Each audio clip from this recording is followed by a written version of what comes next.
welcome to this episode of Q&A with S&A. I am Andrea and beside me is Shane. And today across our desk, we have our special guest, James. James is the director of our wealth division at Aintree Group. And aside from that, you'll learn some really interesting things about James today because we've got some good quality questions, which I think James has been involved in creating. So there might be some leading things in there. But thank you for coming today. No worries. Let's start with you telling us a bit about yourself. Right. Okay. That's a very open-ended question. We could go a long way. I'll do the highlights. I've got a family of 3 kids. Mm-hmm. They're 6, 8, and 10. Yeah. Married. Yeah. Been a financial planner. I suppose some of these questions may sort of segue into the other ones, but I've been doing financial planning for 20 years now. Mm-hmm. It's always been something I've been interested in, health, in finance. I mean, health would be another area I'd probably like to add into it if I could. Mm-hmm. Some sort of like health is wealth type of thing. Maybe we'll do a in-house PT or something at Aintree. I mean, it's I don't know where to really start with a tell me about yourself question. Late 40s. Almost turning the big 50 shortly. I'm just behind Shane on that one, so I've sort of seen how he's handled it. Yeah, he's handled it quite well. Well, reasonably well. So I've taken notes there. So hopefully I'll be able to transition as sort of honourably as he has. Yeah, I don't know whether that is the case or not, but his Aintree Group persona is a bit better than his I'm turning 50 and I'm about to have a midlife crisis persona. No, we'll keep an eye out for the red sports car and then we'll know Are you a birthday, like have you ever been stressed about those big birthdays along the way? Or no. I love birthdays. Mm. So I just like planning it out. So I design my birthday. People say, "What do you want for your birthday?" I'll say, "Okay, just hang on. I've designed this birthday. This is exactly how it's going to go." Yeah. So this year it's in Noosa. Mm-hmm. So I've got the exact pretty much how I want that day to look. Wow, James, that is very full on. That is not a Shane thing, I can tell you, because Shane hates birthdays and has no interest in celebrating them, particularly now that he's past that one. Oh, okay. So, no, I'll be celebrating. I've got it all lined up. We booked the restaurant. Wow. I'm hitting the gym in the morning. I've got a session pass there. So it's all lined up. So it's what does the best day look like? Possibly, and I'm going to live that one. Just need the weather. Are you going to video some of it so that we can put it on our social media? I can contribute some stuff. I could just do a day of like what it's like turning 50. I don't know. I think that would be a great one. Yeah. Roll out of bed and sort of hobble around a bit because you're so sore. Normally what happens in Noosa, because in Queensland the sun's up early, I mean 4:45. Yeah, crazy. So and you get to bed early because it's gets dark really early. Yeah. And you've been out all day, so you're buggered. So I will be up super early, about 5. Yeah. But I'm normally excited to get up because the weather's pretty good. Yeah. I just get up and go straight away. And the kids are coming too? Or? They're all coming. Everyone's going to be there. Are they early risers? My daughter is, the middle one is. She's a real early bird. So it can be challenging at times. Yeah. But they'll all be, but I'll be aiming to get out of there before they even have anything to do with it. That first walk, I'm out. Yeah. And you walk or run or? No running for me. I've got to look after the knees as you get older. This pounding the pavement is not that healthy. I like just walking around all day. It's just fantastic scenery and the weather's great. And so, I'll do the walk, go to the gym, get back, and then we go to the beach with the kids up until it gets a little bit burny. Yep. Then we go back to the hotel, hang around the pool till about 3 o'clock when it cools down a bit in terms of the sting. Hit the beach again till about 5. Then go to the Noosa Surf Club. Yep. Have a couple of beers. As you said, all planned. And then off to Bistro C, which is a great restaurant up there, which does a really good seafood marinara. Okay. Which is my favourite. So is this is a holiday that's happened before by the sounds of it? It's happened before. Yeah. So that day could well be any day on the holiday. So it's a birthday every day. So I basically, the day is just the day I normally have up there. Yeah. Yeah. That's because it's such a good day. I mean, I don't go to Bistro C every night. Yeah.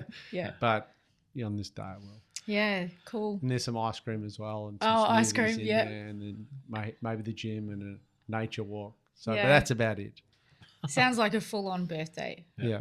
A good one. Yeah. Now, let's talk about Aintree Group Wealth Yes. briefly, Mm-hmm. and then we might talk about holidays again because I think that sounds quite fun. More fun than Yeah, Aintree exactly. Wealth. So we set up together Aintree Group Wealth During COVID. during COVID, and it's been going for a little while now. So before Aintree Group Wealth, what was your career? What did it look like? So go back a bit to your earlier days. So Well, the early days I started off. I'd come back from overseas, so did the big travel, and been on the road for like months and months and months. And I'd sort of thought, what am I going to do? I did an economics finance degree. I got to put it to use. I've been doing accounting, funny enough, in London for years. Management accounting, so it was easy stuff. It's just like the reports reconciling, and it wasn't that hard. Then I noted this thing, financial planning. Was looking around, and so I thought, yep, I'm going to do that. I started the qualifications, and then I was looking for work at the same time. So I pretty much got every business that was listed on the financial planning website within 20 to 30 minute driving time. Yep. And I contacted all of them. And one fortunately, just around the corner was looking for someone because someone had just left, literally left. Yep. For that sort of position. So I was in there and I got the job, and then, started off, and it was 2003. Then after that, I stayed there for about 4 or 5 years, started my own business to test the waters there. So that was a good experience. And then another business, which was in Surrey Hills, my last one, I joined them, and the idea was I was going to roll that business into that. I sold half of the other business to another firm before I left, because I wanted to just take the clients that I was particularly resonated with, Yep. and the other ones who it wasn't a great fit or relationship or whatever. I mean, it was not bad. It was just like we just, they weren't the type of clients I was looking for. Yeah. So I moved on to this firm. So that was 2016. It was about the time of the infamous book. which we'll talk We'll talk about later. that. So that was 2016. So I was there for about 4 or 5 years. But that business was a little bit stagnant in terms of where it was going. It wasn't really developing. It was just sort of maintaining. And the guys were sort of more transitioning out. They were sort of on the exits type of thing. So it wasn't dynamic or anything. And then during COVID, we all had plenty of time on our hands. Wandering the streets, the same old walks. the 5 kilometre 5Ks, radius. It was funny when I think about it. There was an app. I don't know. No one probably uses it now, but there was an app that had your the circle. Put in your address and then you had the 5K limit. I mean, I don't know what would happen. I mean, in the future world, there'd probably be like some electronic buzzer that would get you there. But now I don't think anyone would be. You're 5.2 Ks out of your zone. Yeah. But at the time, everyone sort of did that sort of thing. I just responded to, there was one of your friends, Kev Ryan. Yep. He had started some business, and one of his colleagues had sent me an email about something unrelated, about selling a business or something. And I just thought, look, I'll find out what these guys are about. So I sent an email, I contacted them. And then I spoke to Kev. Yep. And then Kev said, what are you doing? So then that's basically how that came about. That was the sort of the introduction. And then that's when I spoke to Shane over Teams, obviously, because it was we're still all COVID at the time. Yes. And yes, I mean, it was a long-winded way of saying that's how we got to that point. But it was during COVID with time on my hands and a random communication to a guy called Kev, who otherwise I might not have, only not because there's anything issue with Kev, but in a busy type of thing, you're just a random contact. Yeah, you might not exactly. You might just go, well, I get them all the time. Yeah, delete. It was COVID and I had time on my hands and I was doing another walk for the day and I thought I'm just going to fill some time here.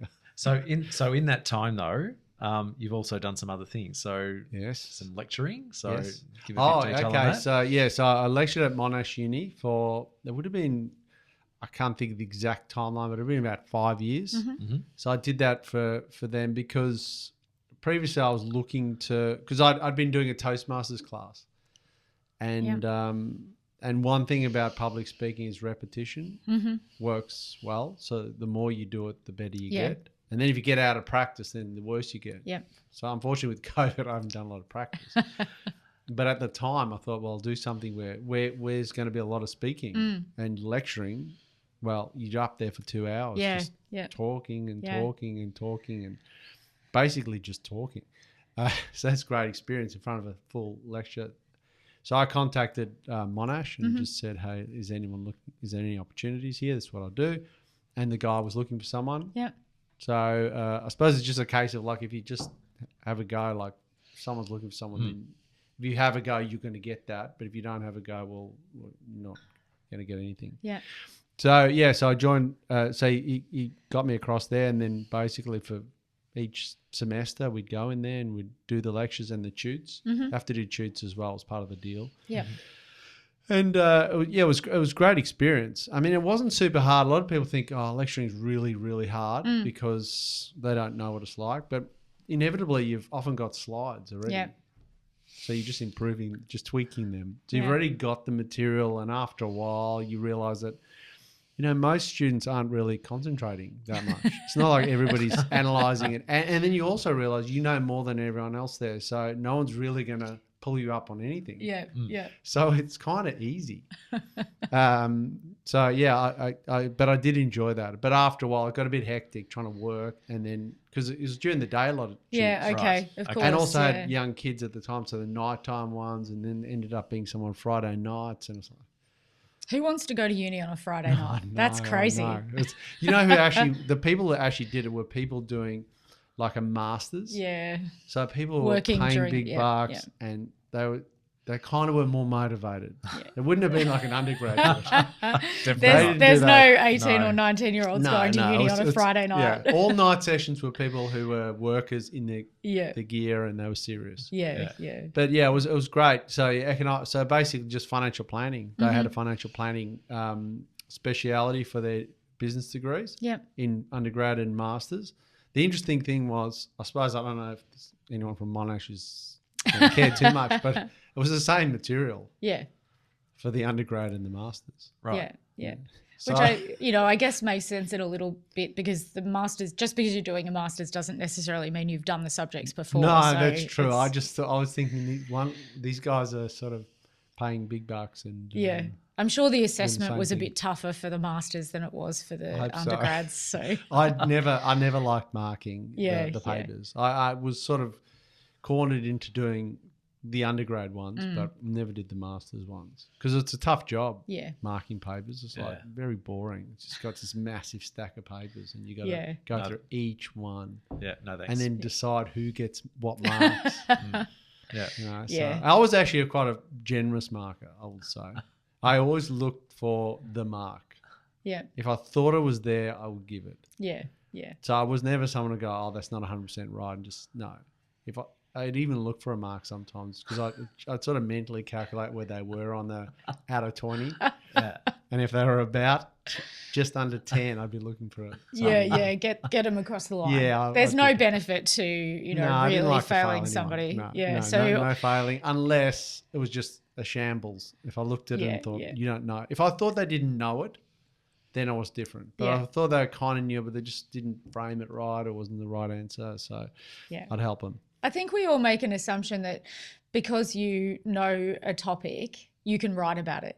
And I think that is exactly. And that is a really good way for us to go into this next segue, which is the 2016, about the time when we wrote a book. Yes, I think I segued from the uni to the book. Yeah. It's definitely not easy to write a book because you got to be able to write and you got to be quite good at, generally writing, but also English if you're writing in that language. Yeah. And not only that, but then you got to start to make sure that it's coherent. You got to have good structure. If you're writing about a non-fiction topic, there's a lot of research that goes into it. And then, of course, you've got to just sit down each day and do it. Yeah. That's probably the hardest bit, is just committing every day to like 1,000 words or 500 words. And just because you've done the words doesn't mean they're any good. Yeah. So there'd be times you look at it and you sort of go, that's rubbish. Or it doesn't make any sense. And did the book evolve as you went? So it certainly evolved, Shane. Let me tell you about evolving. I put it down after a while because I had the kids. And I reckon there would have been a good 6 to 9 months when I didn't do anything. Yeah. So I had to pick it up again. Yeah. It's like, okay, where am I? What's going on? Things have to be changed in this book. I've read other books since which give me different ideas. So there was a bit of work to be done there. But writing's not easy and it's not fun. It's a chore, to be honest. So what compelled you to do it? Oh, okay. Interesting. What compelled me? I ordinarily had no idea, no concept that I was going to write a book. I actually joined a course. There's a course and there's tons of people out there who have done this course. Yeah.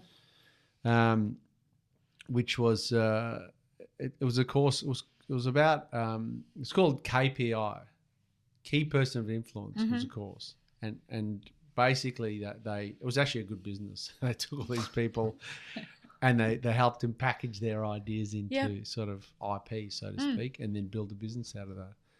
And one of the steps in this process was writing a book. So everyone had to write a book. Yeah. Okay. So all of a sudden, I'm writing a book. Yeah. Had this author in there, Andrew Griffiths. He's written. Yeah, the Treehouse. No, one? I don't think different it's one? him. Unless it could be him. Yeah. This guy's written tons of business books. Okay. Like maybe if you it's go not to the any same sort person. of bookshop, or if you just get on Amazon and say Andrew Griffiths, excellent author. Wow. He, I don't know. He's done a lot of content. He's done a lot of work in this space. So if you look at, he's probably done 20 odd books. Wow. Yeah, he's prolific. Yeah, and so you he said took us through that, and he took us through how you'd structure the book, how you write it, and the original focus was to just build your structure, and then just first 30 days you do 1,000 words a day. Wow. Get 30,000 words done, and then start to refine. So just get it out of your head. I didn't do that because I had to pick it up later. So I didn't do that. So it was much harder. So I suspect the book probably took a couple of years to write. Yeah, okay. Yeah, it would actually, a couple of years. It would have taken a long But time. the family happened in between time, The right? family did, yes, exactly right. So at that time, I probably started writing it in 2013. And we had a baby at 12. So it was pretty tricky. Yeah, you can't really focus on writing a book while you've got a tiny baby in the house. And when you're bored and like you got other things, it's one of those things where if it's not specifically something you're driven to do, there's a lot of procrastination involved. Yeah. A lot of times you sit down and you go, okay, so I could be doing this or I could be writing a book, and half the time I'm sitting down, I'm not getting good content. So procrastination. And then, so we've talked about university, we've talked about lecturing, we've talked about the book. You also were on radio, or you did a radio show? Oh, yes, radio. Yes, that's true. I did. That was another case. There's another time if you want to do something, you just ask, and then people often say yes. Yeah. So there was a slot for a finance show. So it was Saturday mornings, 8 o'clock. They said, you want to come and do it? I said, yep, let's do it. And then, so I'd go there every second Saturday because it was a fortnightly show. There was a good studio manager there, so he helped out. He was always there, and so he would guide you through how to do it. So, it wasn't much to do. You just had to push the right buttons at the right time. So this is community radio. Yes, it wasn't, as I was saying to the guys, it wasn't BBC or anything like that. It was community. So sometimes I would be sitting there talking away thinking, I wonder if anyone's actually listening. Wonder if anyone's, but funny enough, I did over the years. I got people say to me, I was listening to the radio and I was playing around and I heard you. you on the radio? I said, yeah, I've got this show. And it was random because some of these people weren't in our catchment area. Okay. Because they weren't that powerful, the antennas. Yeah. Whereas, they for a specific area because it's really not all around Melbourne. Yeah, yeah. Which is different these days because if you're on the radio these days, it's digital, so anybody can get you really, can't they? Yeah. Oh, they probably transitioned over the period, but at the time, I was the guy was in the western suburbs. And they said, wow, okay. The guy said, no, I don't know how you got there. He must have had a very strong antenna. Yeah, he must have had a big aerial. Or maybe he's one of those guys that goes out the bush with the big aerials and everything. So how long did your radio show go for, James? That would have gone for another 4 years or so. Yeah, I think, wow. it was a good solid, but I think at the time I was getting the point. I was kind of phoning it in, so to speak. Yeah. Because it was the same old stuff, and I'd done everything. I'd covered all the topics that needed to be covered, and like I said, I didn't know how many people were listening, so I was going to get the point where, I've got to go and put together this show, knowing that my time is now getting limited because kids are getting older, and that's when sports starts. Yeah. Saturday morning sports is big sport. Yeah.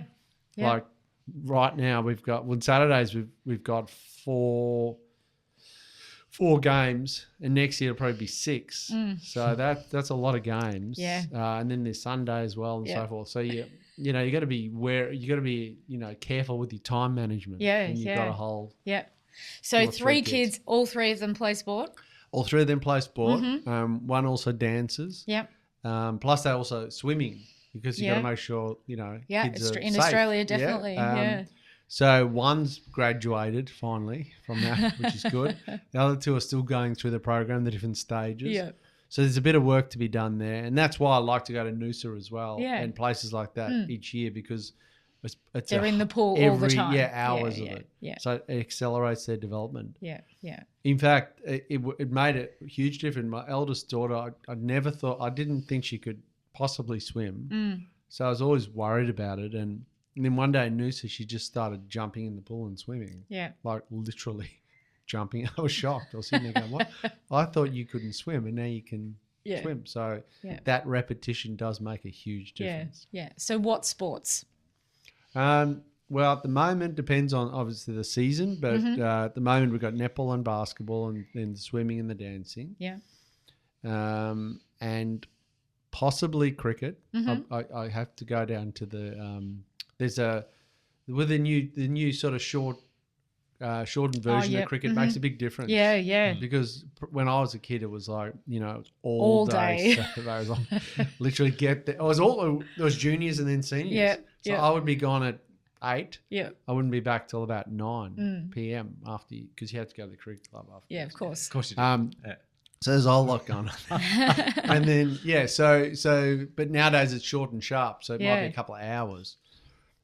So we've got the cricket.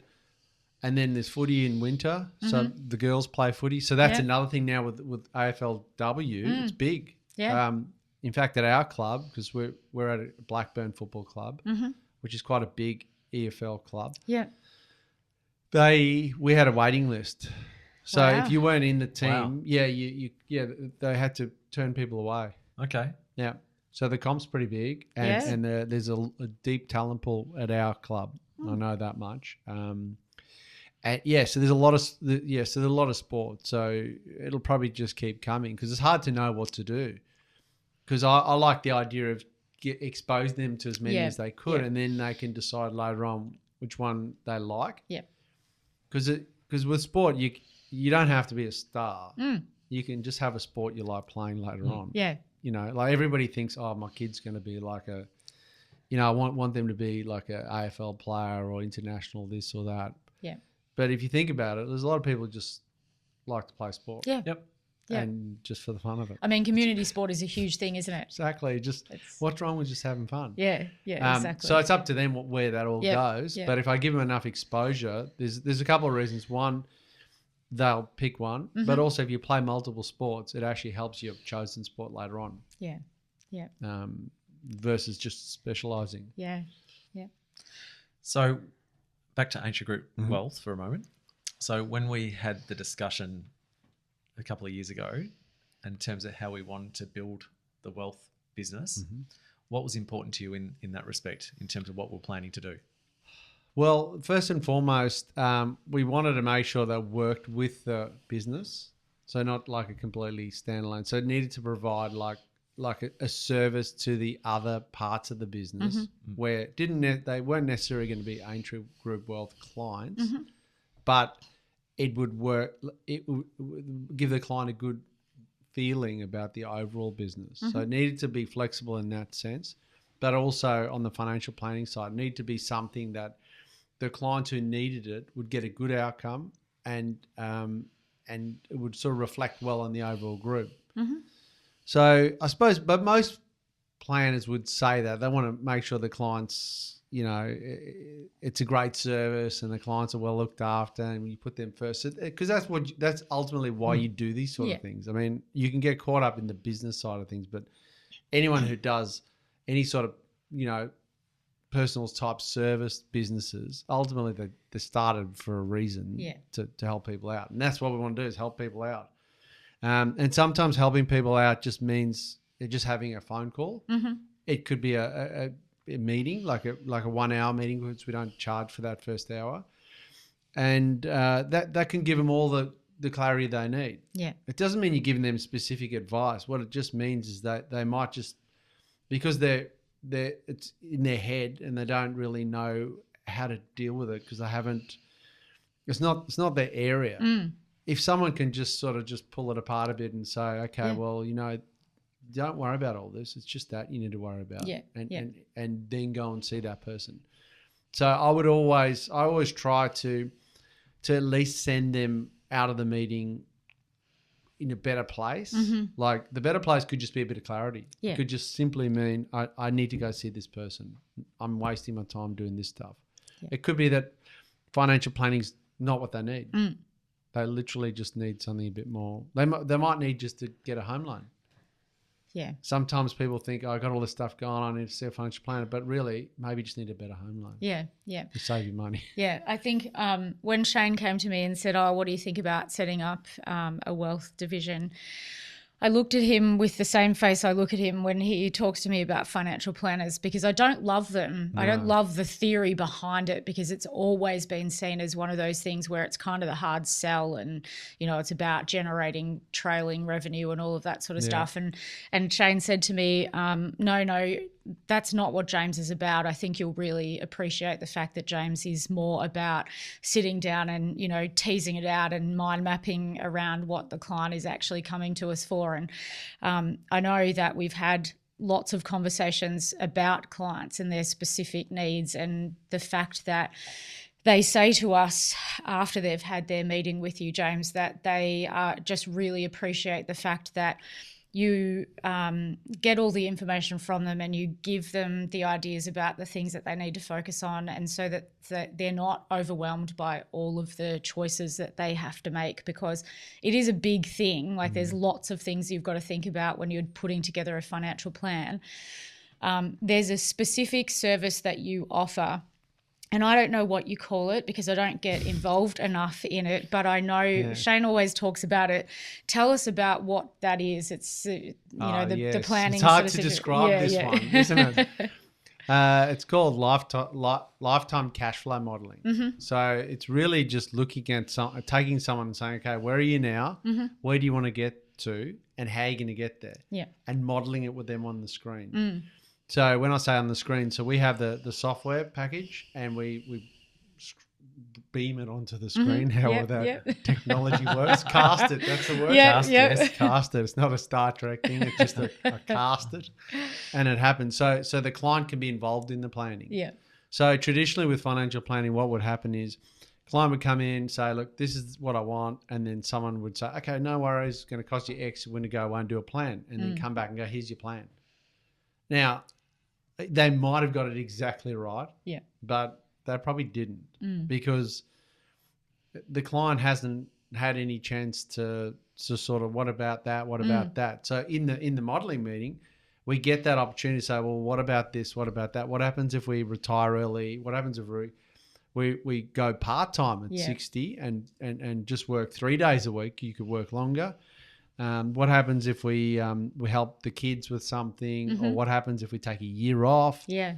So all the what ifs that you can do. Whereas if the plan's done, it's done, and then you got to go back and rework it. I'd rather just spend a lot of time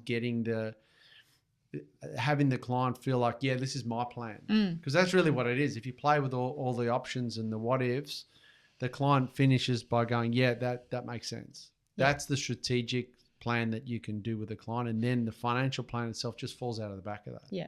Yeah. Because ultimately all the financial plan will do once you've come to that agreement, that's my plan, is just put specifics there. You will specifically put the money into super at this point in this way. This will be the super fund. So it gets a bit more detailed, but no point in starting with the details till you've done the strategy. Yeah. And that's really what we want to do. We want to get the strategic picture right. Client feels really happy that, yep, this is my plan. And then off we go. Yeah. So it is good because they can see every time they go, what if? You can see it all change the whole model. So you can see how the actual impact of that decision with your own eyes. Yeah. And I think that's pretty powerful for the clients. Yeah. It's always been the area they like the most. Always. Because I first started that at the other business because they were still doing it the other way. And I said, we've got to do the lifetime cash flow modelling. We previously did it on a piece of software called Xplan, which it didn't look good. It looked like a very complicated spreadsheet with some pretty average drawings or pictures. The new software we use is called Voint, and it's designed specifically for this. It's all it does. It's not a all-in-one package. It's this, and it's bright and colourful, and it's easy to use, and the clients find it quite engaging. Yeah. So yes, that's the lifetime cash flow model. I've never been able to come up with a better phrase to use for it. It's very hard to describe it in a sentence. Yes. You kind of have to expand on it and give examples before people go, oh, okay. Yeah. But preferably if they saw it, that's why I would say to anyone, just come in, we'll show you. Yeah. And often do show them initially just so they can get a flavour of it. Yeah. So if there's somebody listening to the podcast today and they want to come in and see you to do that, how do they go about doing that? Well, the first step is they contact us, and then I'll normally have an initial 15-minute phone call with them just to understand exactly what they're after, and is it just them? Is there anyone else? And then if it all makes sense, and explain it a little bit further if they're happy with that. Come in and have our initial meeting. Yep. And that's when we spend a bit more time getting information from them and giving them examples of what we can and can't do. Yep. If they're happy with that, we give them a quote, a letter of engagement, and then they come in for their modelling meeting. And we spend as long in the modelling meeting really as it needs to take for them to feel happy that they've got what they want.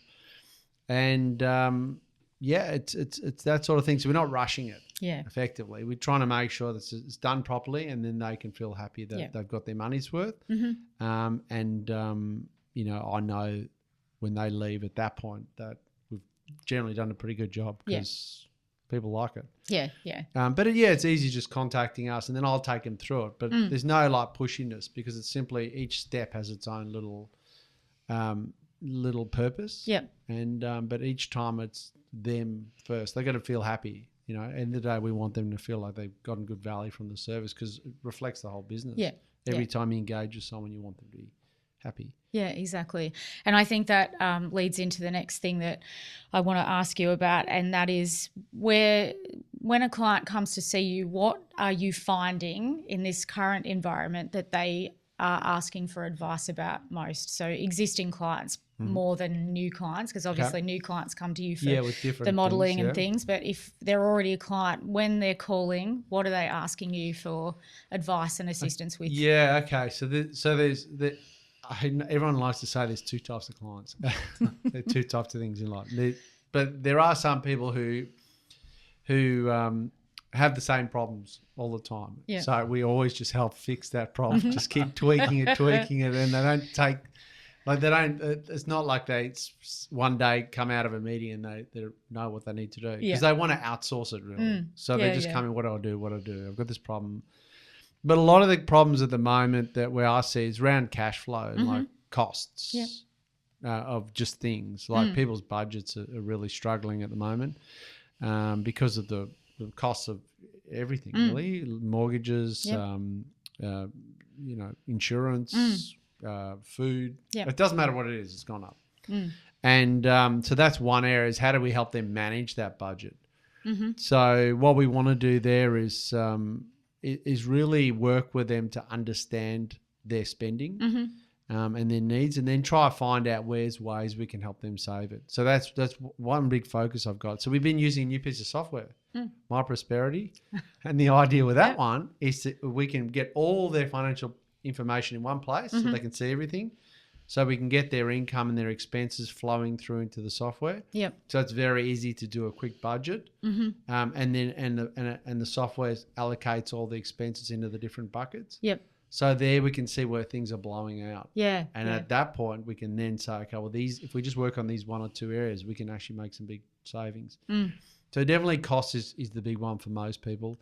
And the other one is they've got spare money lying around, and it's just not earning them any money. Sure. Yeah. And in this environment, you should at least be getting approximately 4.5%. Yeah. Okay. Because that's the sort of the easiest return you can get without taking any risk. It's in the bank. Yeah.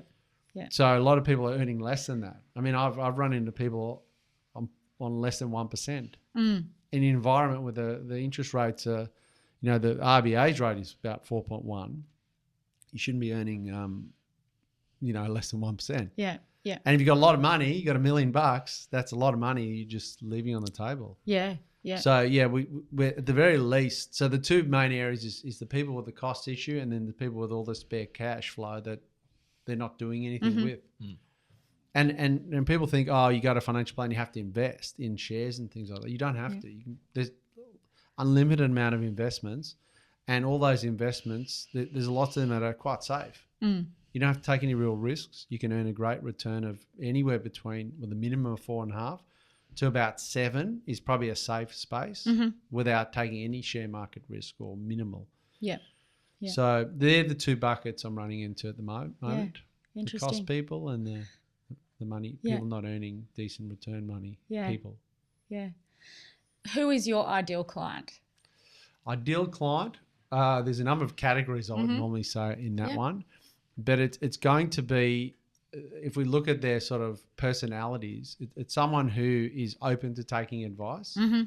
So someone who doesn't know it all, so to speak. They have a problem. They want to find someone that can help them, and they want to unpack that. So they'll take advice. It's very important.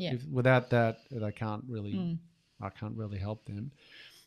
It's got to be people also know they need advice. They need help. Not people who think they don't need it because they're not going to do anything. Yeah, it's got to be people who like working with advisors and any type of professional. They got to like that relationship. They want the relationship. If all they want is, to do it themselves and cut corners and just keep the cost as low as possible, we're not going to add a lot of value to those type of people. So that's that attitude, and normally also pleasant to deal with. Because it's a two-way street here. Like they want us to be nice to them and care for them, but they also have to show that back to us. So that's the main sort of categories of personality they'll look for.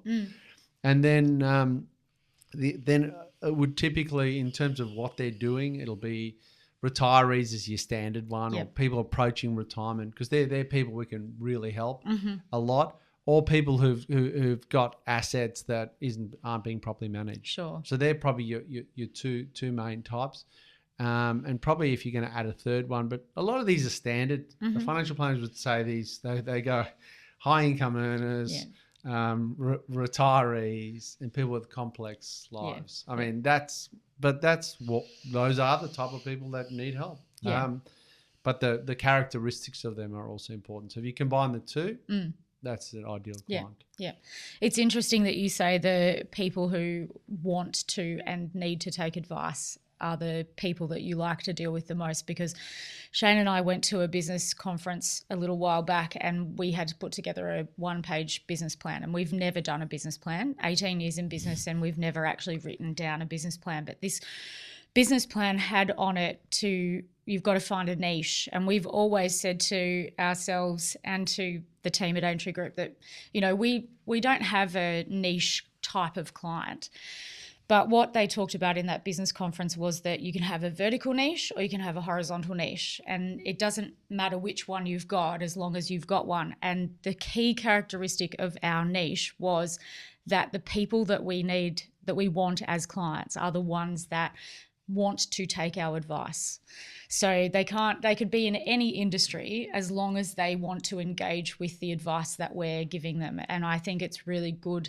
It's a really good segue into our values and how we all work as an integrated business, to see that even without telling you that story until now, you've said to me that your ideal client is somebody who will take your advice. And I think that that's probably, an underlying reason as to why when Shane brought you into the business, you fitted within where everything was, because we have that. We just hadn't written it down on a piece of paper that's one of the key attributes of a client of Aintree Group Wealth, but also Aintree Group in general, is that they've got to be somebody who engages with what we do, because there's no point in us giving advice. We spend a lot of time and energy during the day on what our clients' needs are.